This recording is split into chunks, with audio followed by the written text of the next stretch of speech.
I want to really quickly chat through the documentation. So the first thing is, let's say you're looking for the construct we used in the last video, which is Node.js function. So maybe you're searching for AWS CDK Node.js function.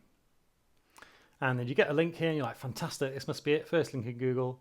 The thing you really need to check is that you're on version 2 of the CDK. I think this is getting a lot better at the moment. Definitely at the time of recording, this is better than maybe it was 6 months or a year ago.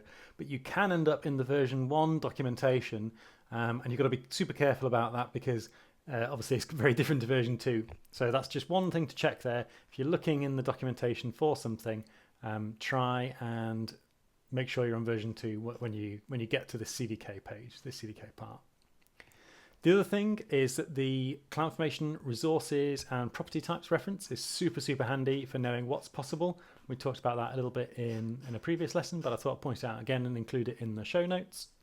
And then finally, another piece of documentation that's very helpful for forward planning is if you want to move a resource around between projects, or you want to import and adopt some infrastructure into CDK, there's another CloudFormation document that talks about resources that support import and drift detection operations. So import, as the name would suggest, is when you're adopting something in, bringing it into CDK, and drift detection is when you're trying to understand if something happened to your infrastructure outside of CloudFormation changing it. So maybe a person tweaked it in an incident. You know, they had to make sure that auto-scaling group was made bigger. They were responding to getting paged, and so they just did it in the console quickly.